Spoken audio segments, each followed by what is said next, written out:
মৰমৰ ছাত্ৰ ছাত্ৰীসকল, তোমালোকৰ প্ৰিয় চেনেল মেথছ অসমলৈ মই তোমালোকক স্বাগতম জনাই আজি মই গোৱালপাৰা জিলায় অনুষ্ঠিত কৰা প্ৰি বোৰ্ড এক্সামিনেশ্যন 2024-25 জেনেৰেল মেথমেটিক্সৰ কুৱেশ্যন পেপাৰৰ মুঠ 49ৰ সমাধান লৈ উপস্থিত হৈছোঁ। আজিৰ এই ভিডিঅ'ত মই তোমালোকৰ আগত জাষ্ট কুৱেশ্যনৰ পেপাৰখনৰ সমাধানখিনি দেখাই যাম আৰু ইয়াৰ এক্সপ্লেনেশ্যন আৰু এটা ভিডিঅ'ত মই তোমালোকৰ আগত কৰিবলৈ চেষ্টা কৰিম। গতিকে তোমালোকে ভিডিঅ'টো প্ৰথমৰ পৰা শেষলৈ চাবা বুলি আশা ৰাখি আজিৰ ভিডিঅ' মই আৰম্ভ কৰিলোঁ। ছেকশ্যন এ প্ৰশ্ন নং 1 পৰা 45লৈকে প্ৰতিটো প্ৰশ্নৰ 4টাকৈ উত্তৰ দিয়া আছে। শুদ্ধটোতো বাছি উলিওৱা। প্ৰত্যেক প্ৰশ্নৰ মূল্যাংক 1। প্ৰশ্ন 1 ইয়াতে দিয়া হৈছে কি যে 3√8 অথবা 8ৰ ঘনমূল প্লাছ 27ৰ ঘনমূল প্লাছ 64 ঘনমূলৰ মান। অপশ্যন এ দিছে 6, বি দিছে 7, সি দিছে 8 আৰু ডি দিছে 9। আমি জানো কি ইয়াৰ 8ৰ ঘনমূল হ'ব 2, তাৰপিছত তোমাৰ 27ৰ ঘনমূল হ'ব 3 আৰু 64ৰ ঘনমূল হ'ব 4। গতিকে 2 + 3 + 4 কৰিলে 9 হয়। গতিকে শুদ্ধটোতো হ'ব তোমালোকৰ D9। এতিয়া মই তোমালোকৰ আগত 2 নং প্ৰশ্নৰ সমাধানটো লৈ আহিছোঁ। 2 নং প্ৰশ্নত ইয়াতে কোৱা হৈছে যে উক্তি এ ঘনক এটাৰ আয়তন 1.728 ঘন সেন্টিমিটাৰ যুক্তি আৰ ঘনকটোৰ দৈৰ্ঘ্য হল 1.2 সেন্টিমিটাৰ। ইয়াতে দেখা আমি জানো কি যদি আমি কল্পনা কৰোঁ যে পইণ্টটো নাই তেতিয়াহ'লে আমি 12ৰ ঘন আমি কিমান পাম 1728 পাম। ঠিক আছে, দুটা উক্তিটোও শুদ্ধ আৰু যুক্তিটোও শুদ্ধ। গতিকে অপশ্যনবিলাকত তোমালোকে চাই যোৱা, ইয়াতে উক্তি এ আৰু যুক্তি আৰ উভয়ে শুদ্ধ বাক্য বুলি তোমালোকে ইয়াতে দিব লাগিব। নেক্সট তোমালোকে আহা প্ৰশ্ন নম্বৰ 3লৈকে।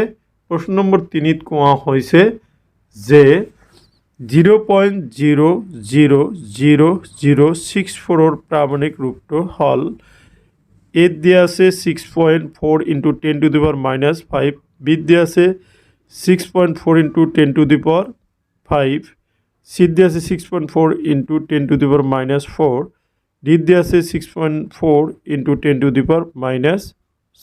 So correct answer. তোমালোকে যেহেতু ইয়াতে চোৱা ঘনমূল বুলি দিয়া আছে নহয়, তেতিয়াহ'লে তোমালোকে এই দশমিকটো এটা সংখ্যাৰ পিছত দিলে কেইঘৰ গ'ল 4টা শূন্য 5 ঘৰ পিছত। গতিকে শুদ্ধ উত্তৰ হ'ব তোমালোকৰ এ 6.4 × 10⁻⁵। ওকে, তোমালোকে নিশ্চয় বুজি পাইছা।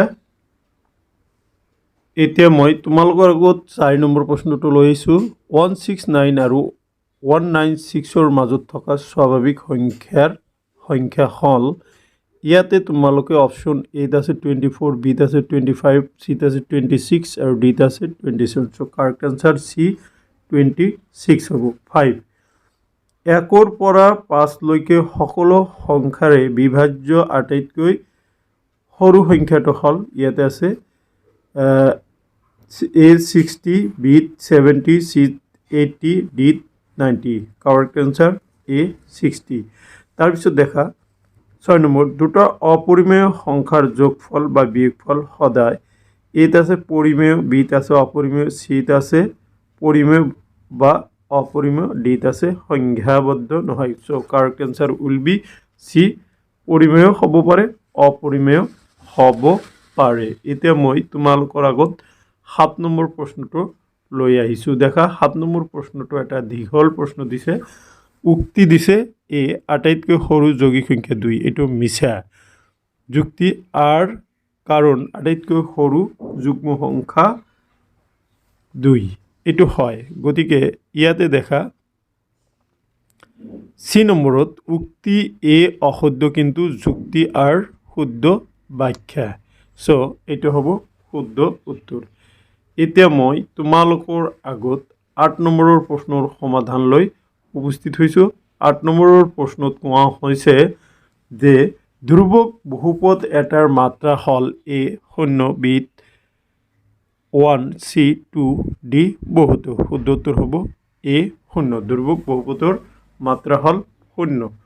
তাৰপিছত তোমালোকে 9 নম্বৰৰ প্ৰশ্নলৈ যোৱা। 9 নম্বৰৰ প্ৰশ্নত ইয়াতে দিয়া আছে যদি 2x plus 3y equal to 5, 4x plus ky minus 10 equal to 0 সমীকরণ দ্বয়ৰ অসীম সংখ্যক সমাধান থাকে তেন্তে কেৰ মান হ'ল, এতিয়া দেখা তোমাৰ অপশ্যনখিনি তোমালোকক দিয়া আছে A 2 B 3 C 6 D 10। শুদ্ধ উত্তৰ হ'ব C 6। কেনেকৈ হ'ল মই তোমালোকৰ এইটোৰ শুদ্ধ ব্যাখ্যা আগবঢ়াইছোঁ। ইয়াতে তোমালোকে চোৱা সমীকৰণ 2x plus 3y equal to 5 এইটোক আমি ষ্টেণ্ডাৰ্ড ফৰ্মত ল'লে 2x minus 3y এইটো ইপিনে আনিলে কি হ'ব -5 equal to 0 1 নম্বৰ। তেতিয়াহ'লে আৰু এটা সমীকৰণ আছিল 4x plus ky minus 10 equal to 0 এইটো ষ্টেণ্ডাৰ্ড ফৰ্মতে আছে। গতিকে ইয়াৰ পৰা আমি ইয়াৰ সহগখিনি 1 নম্বৰ সহগ 2 নম্বৰ সহগখিনি ওলাই লৈছোঁ। A1ৰ মান তেতিয়াহ'লে 2, B1ৰ মান হ'ব 3, C1ৰ মান হ'ব -5, A2ৰ মান হ'ব 4, B2ৰ মান হ'ব তোমাৰ K আৰু C2ৰ মান হ'ব -10। গতিকে আমি ইয়াৰ পৰা কি উলিয়াব লাগিব, আমি যেনেকৈ অংকখিনি কৰোঁ A1 by A2 আৰু B1 by B2 C1 by C2 উলিয়াই লওঁ। এতিয়া দেখা আমি A1 by A2 উলিয়ালে কি হ'ব 2/4 কটাকটি কৰিলে 1/2 হ'ব আৰু B1 by B2 হ'ব এইটো 3 আছিলে 3/K হ'ব C1 by C2 হ'ব 1 by এইটো -5 by -10 মাইনাছ কেঞ্চেল 5 আৰু 10 এইটো 1/2 হ'ব। গতিকে ইয়াতে কি দিয়া আছে দেখা যিটো সমীকৰণ দুটা অসীম সংখ্যক সমাধান আছে, অসীম সংখ্যক সমাধান থাকিলে তোমালোকে কি লিখিব লাগিব যে অসীম সংখ্যক সমাধান হ'লে এইটো তেতিয়াহ'লে তিনিটা মানে সমান হ'ব লাগিব, অৰ্থাৎ A1 by A2 equal to B1 by B2 equal to C1 by C2, that is A1 by A2ৰ মান 1/2, এইটোৰ মান আছে 3/K, এইটোৰ মান আছে 1/2। তেতিয়াহ'লে যিকোনো এটাৰ পৰা আমাৰ কেৰ মানহে লাগে, এই দুটা লৈছোঁ 1/2 equal to 3/K, cross multiplication বা বজ্ৰ পূৰণ কৰিলে K equal to 6, গতিকে কেৰ মান 6 আমাৰ অপশ্যন চিত আছিলে K equal to 6। Question number 10 y equal to 2x plus 3ৰ লেখডালে x অক্ষক ছেদ কৰা বিন্দুটোৰ স্থানাংক হ'ব। অপশ্যনবিলাক তোমালোকে চাই লোৱা, দিয়া আছে দেখা। ইয়াৰ শুদ্ধ উত্তৰ হ'ব -3/2, 0। x অক্ষক ছেদ কৰিলে আমি জানো কি y মান 0 হ'ব, গতিকে 1 আৰু 2 টো নহয়ে, গতিকে C আৰু Dৰ পৰা হ'ব। কেনেকৈ হ'ল এতিয়া দেখা ইয়াতে y ৰ মান যদি 0 হয় তেতিয়া ইয়াতে আমি 0 বহাই দিছোঁ দেখা। 0 বহাই দিয়াৰ লগে লগে এইটো কি হ'ব 2x equal to এইপিনে 3টো ল'লে 2x 0 equal to 2x plus 3, গতিকে 3টো যদি এইপিনে লৈ লওঁ -3 হ'ব 2x equal to -3, so x equal to -3/2, ইয়াতে x equal to -3/2। এতিয়া তোমালোকে এটা প্ৰশ্ন ইয়াতে চোৱা, প্ৰশ্ন নম্বৰ 11টো ৰং আছিলে দেখা। ইয়াতে দিছে তলৰ কোনটো এটা দ্বিঘাত বহুপদৰ লেখ নহয় দেখা। ইয়াতে এইটোতো দ্বিঘাত বহুপদৰ লেখ নহয়, এইটোও নহয়, এইটোও নহয়, কিন্তু এইটো দ্বিঘাত বহুপদৰ লেখ হয়। কিন্তু ইয়াতে প্ৰশ্ন দিছিলে নহয় বুলি, তোমালোকৰ ইয়াতে একচুৱেলি হ'ব লাগিছিল তলৰ কোনটো দ্বিঘাত বহুপদৰ লেখ হয় হয় বুলি দিব লাগিছিল, ডিটো হ'ব শুদ্ধ। তোমালোকে এইটো নিশ্চয় ধৰিব পাৰিছা। এতিয়া 12 নম্বৰ প্ৰশ্নলৈ আহা। 12 নম্বৰত দিয়া আছে যে যদি 5 আৰু 2 এটা বহুপদৰ দুটা শূন্য হয় তেন্তে বহুপদটো হ'ব A x² - 5x + 2, B x² - 5x + 10, C x² - 7x + 10, D x² + 7x - 10। এইটোৰ শুদ্ধ উত্তৰ হ'ব C। কেনেকৈ হ'ল মই তোমালোকক ব্যাখ্যা কৰি দিছোঁ দেখা। শূন্য দুটা যিহেতু আছে 5 আৰু কিমান আছে 2 বুঝি বহুপদটো হ'ব কি x স্কয়ার মাইনাস শূন্য দুটার যোগফল ইনটু x প্লাস শূন্য দুটার পূরণফল অর্থাৎ 5 plus 2 into x plus 5 into 2 তো 5 প্লাস 2 এটু কি মাইনাস আছে মাইনাস এটু 7x হ'ব 5 দ্বিগুণ 10 হ'ব গতিকে সি নম্বৰ হ'ব কাৰেক্ট আনসাৰ এতিয়া মই তোমালোকৰ আগত 13 নম্বৰৰ প্ৰশ্নটো লৈ আহিছোঁ 13 নম্বৰত কৈছে দুটা সংখ্যাৰ পাৰ্থক্য 26 এটা সংখ্যা আনটো 3 গুণ হলে সৰু সংখ্যাটো হল a 13 b 26 c minus 13d minus 26 so correct answer will be a why ব্যাখ্যাটো তোমালোকে চোৱা এইখিনিতে এটা কথা ক'ব বিচাৰিছোঁ যে এইটো তোমালোকৰ 4 নম্বৰৰ প্ৰশ্নৰ কাৰণেও আহিব পাৰে ইয়াতে ধৰি লৈছোঁ সংখ্যাটোৰ ডাঙৰ সংখ্যাটো x আৰু সৰু সংখ্যাটো y বুলি আমি ধৰি লৈছোঁ ইয়াতে কি কৈছে ডাঙৰটো x ৰ দুটাৰ পাৰ্থক্য ক'লে তেতিয়াহ'লে ডাঙৰৰ পৰা x - y = পাৰ্থক্য মানে বিয়োগ 26 এটো এক নম্বৰ আৰু এটা আনটোৰ 3 গুণ তাৰ মানে x = সৰুটোৰ 3 গুণ হ'ব 3y এটো আমি স্ট্যান্ডাৰ্ড ফৰ্মত লিখিলে x - 3y = 0 এতিয়া আমি এটো সমাধান কৰিব লাগিব সমাধান কৰোতে আমি কি কৰিছো দেখা যে 1 - 2 কৰিছো গতিকে 1 - 2 কৰিলে এটো ক্যান্সেল তো -y এটো মাইনাস প্লাস হ'ব 3y 26 - 0 গতিকে ইয়াতে আমাৰ হ'ব 2y = 26 গতিকে y = 13 গতিকে আমি কি পালো y ৰ মান 13 পাইছো গতিকে এই মানটো আমি 2 নং সমীকৰণত বহাই দিছো 2 নং সমীকৰণত বহাই দিলে y ৰ মান বহাই দিছো x = 3 * 13 39 গতিকে x ৰ মান 39 গতিকে সৰু সংখ্যাটো হ'ব 13 কাৰেক্ট অপশন এ আছে 13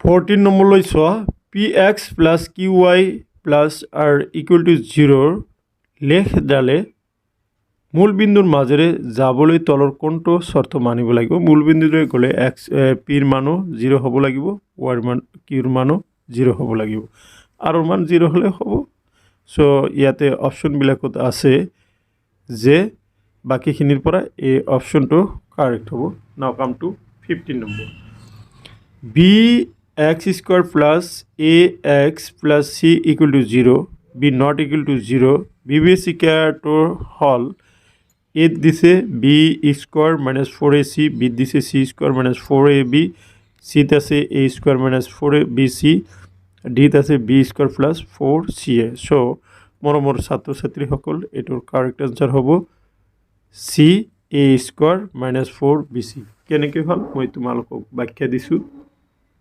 দেখা সমীকৰণটো আছিল bx² + ax + c = 0 গতিকে ইয়াত আমি যেনেকৈ a = b আছে আৰু b = a আছে সেই কাৰণে কি হৈছে c = c আছে গতিকে b² - 4ac এটো সূত্ৰটো আছে কিন্তু b ৰ মান a a² - 4 a ৰ মান b গতিকে bc হৈছে গতিকে কাৰেক্ট অপশন হ'ব তোমালোকৰ c মৰমৰ ছাত্ৰ ছাত্ৰীসকল মই ভিডিঅ'ৰ প্ৰথমতে কৈছিলো সম্পূৰ্ণ 49 কোশ্চেনৰ আনসাৰ কৰি দিম কিন্তু সময়ৰ অভাৱ হোৱাৰ কাৰণে মই ভিডিঅ'টো পাৰ্ট কৰি লৈছো গতিকে আজিৰ এই ভিডিঅ'ত মই তোমালোকৰ আগত 15টা MCQ আলোচনা কৰিলো নেক্সট ভিডিঅ'ত বাকি গোটেইখিনি MCQ আলোচনা কৰিবলৈ চেষ্টা কৰিম তোমালোকে জাস্ট ওয়েট কৰা আজি সন্ধিয়া বা কালি ৰাতিপুৱাৰ ভিতৰতে তোমালোকে এই ভিডিঅ'টো পাবা থ্যাংক ইউ ফৰ ওয়াচিং